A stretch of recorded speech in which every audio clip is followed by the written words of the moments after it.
మనం ఈరోజు చామకూర పప్పు చేసుకుందాం. చామకూర కోసం నేను కడిగిన కొంచెం కందిపప్పు తీసుకున్నాం. ఇది తాండూర్ ఫేమస్ కందిపప్పు, జిఐ ట్యాగ్ వచ్చింది తాండూర్ నుంచి కందిపప్పు. మా తాండూర్ సైడే కాబట్టి తాండూర్ కందిపప్పు వాడుతున్నాం. ఇది చామకూర ఇట్లా చిన్న చిన్నగా ఆకులు మంచిగా చిన్నగా ఈ విధంగా నారలు తీసి కట్ చేసుకోవాలి, చిమ్ముకోవాలి. ఇది హెల్త్కి చాలా మంచిది కాబట్టి అందరు ట్రై చేయండి. కిడ్నీలో ఏమైనా స్టోన్స్ ఉంటే కూడా దీని ద్వారా క్యూర్ అవుతుంది. చామకూర, చామగడ్డ తినడం వల్ల.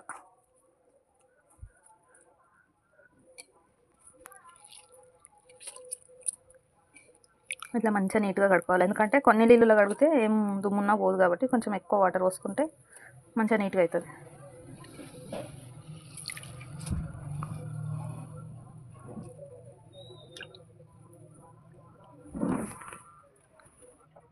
ఇందులో తగినంత కారం వేసుకుందాం. ఒక స్పూన్, టీ స్పూన్తోనైతే ఒక 2 టీ స్పూన్లు పడుతుంది. కొంచెం పసుపు,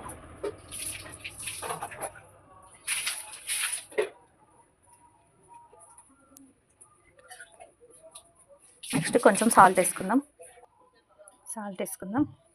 తగినంత సాల్ట్.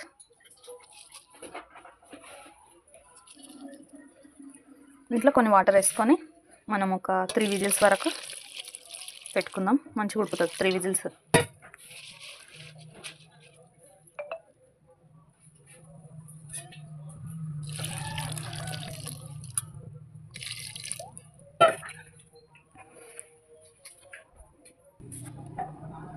కొంచెం చింతపండు వేసుకుందాం. ఒక నిమ్మకాయ సైజ్ అంతా కడగపెట్టిన చింతపండు ఆల్రెడీ నేను మంచిగా నీట్గా కడిగేసిన.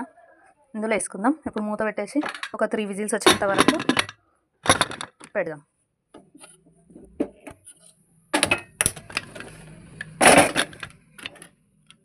ఒక 3 విజిల్స్ వచ్చేంత వరకు వెయిట్ చేద్దాం. ఆ పప్పు ఉడికే వరకు మనము ఎల్లిపాయలు తాలింపు కోసం పొట్టు తీసి పెట్టుకుందాం, దంచి పెట్టుకుందాం.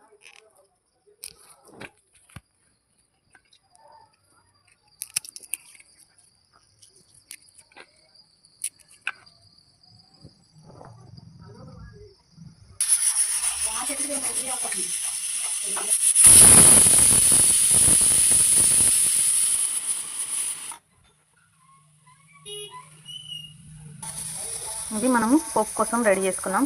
ఇప్పుడు వెల్లుల్లి దంచుకొని పక్కకు పెట్టుకుందాం. పప్పు ఉడికినాక కొంచెం రుబ్బేసుకొని పోపు వేసుకుందాం. పచ్చిమిర్చి ఒక 4-5, కరివేపాకు, వెల్లుల్లి, ఆవాల జీలకర్ర, అంతే. ఈ విధంగా కచ్చపచ్చగా వెల్లుల్లి దంచుకోవాలి. ఇప్పుడు మనము ఒక్కసారి విజిల్ వచ్చిన తర్వాత పప్పు దించేసుకుందాం. ఇంకొక విజిల్ చూద్దాం.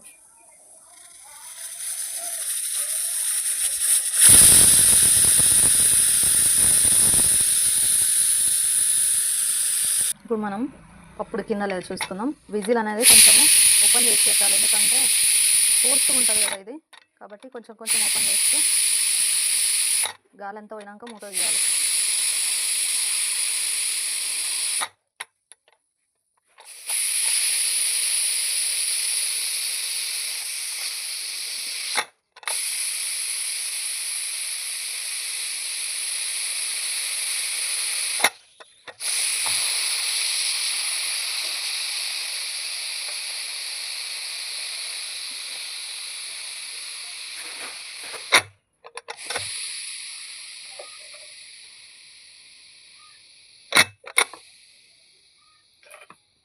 ఇప్పుడు గాలంతా పోయింది కదా. ఇప్పుడు మనం మరొకసారి చెక్ చేసుకుందాం. మొత్తం పోయింది కాబట్టి మనం మూత తీద్దాం. ఆల్రెడీ అది గాలి పోతే ఈజీగా వస్తుంది మూత, లేదనుకో పోర్స్ వస్తుంది. కాబట్టి మనము చెక్ చేసుకోవచ్చు.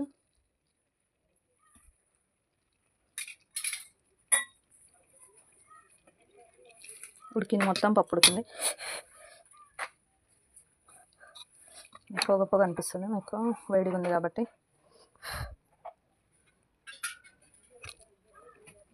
మనం ఇంకా రుద్దుకోవాల్సిన పని కూడా లేకుండా మంచిగా దీంట్లోనే ఉడికిపోయింది. ఒక్కసారి మంచిగా మెత్తగా రుద్దుకొని పోపు వేసుకుందాం. చాలా బాగుంటుంది. ఇది హెల్త్కి కూడా చాలా మంచిది. అందరూ తప్పకుండా ట్రై చేయండి. చాలా మంచిది హెల్త్కి.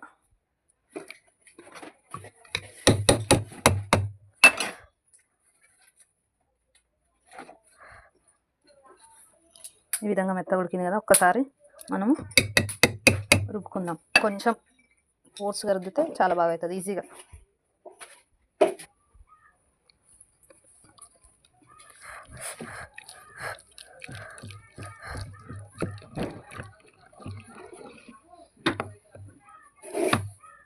ఈ విధంగా మెత్తగా అయింది కదా. ఇప్పుడు మనం పోపు వేసుకుందాం. పోపు కోసం గిన్నె పెట్టుకుందాం. ఫస్ట్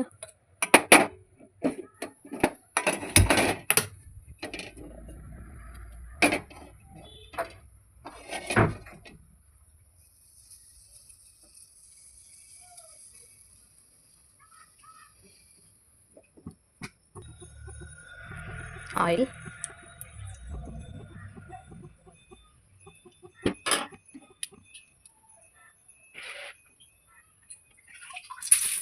ఆయిల్ ఒక 3 టేబుల్ స్పూన్లు వేసుకోండి.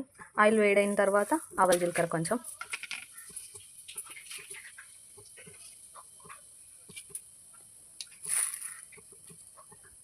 కొద్దిగా ఆవాల జీలకర్ర, తర్వాత మిర్చి వేసుకుందాం. పచ్చిమిర్చి వేయడం వల్ల చాలా టేస్ట్ ఉంటుంది ఈ పప్పు.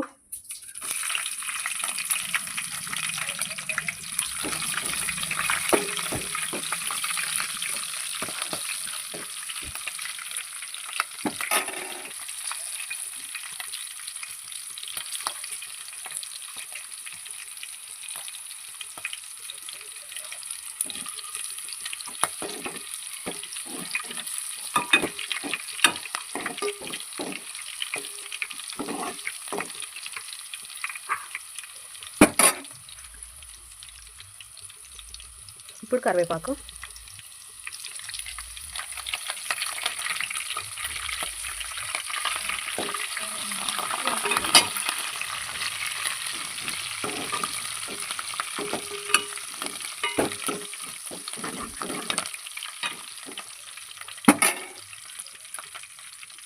వెల్లుల్లి ఆల్రెడీ కచ్చపచ్చగా దంచుకున్న వెల్లుల్లి వేసుకుందాం. చాలా బాగుంటుంది ఇది టేస్ట్.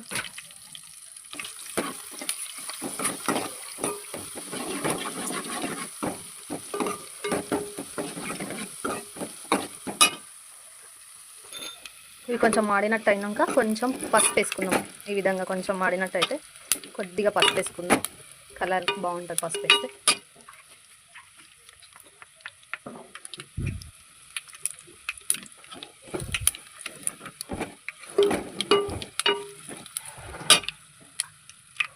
ఇప్పుడు మనం ఆల్రెడీ రుబ్బు పెట్టుకున్న పప్పు వేసుకుందాం.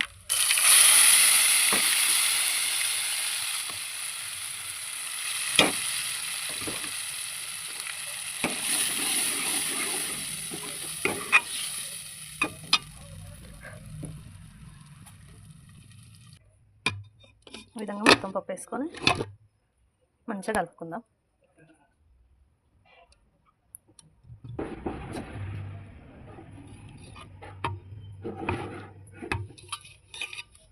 ఇది చపాతీకి బాగుంటుంది, జొన్న రొట్టెకి బాగుంటుంది, అన్నం కూడా బాగుంటుంది. ఒకసారి ట్రై చేయండి. మేము ఇప్పుడు జొన్న రొట్టెకి తింటాం. మీరు కావాలంటే చపాతీకి కూడా ట్రై చేయొచ్చు. చపాతీకి కూడా మంచిగా ఉంటుంది, చాలా హెల్త్కి మంచిది కాబట్టి ఒకసారి ట్రై చేయండి. వేడిగా రొట్టెకు చాలా బాగుంటుంది.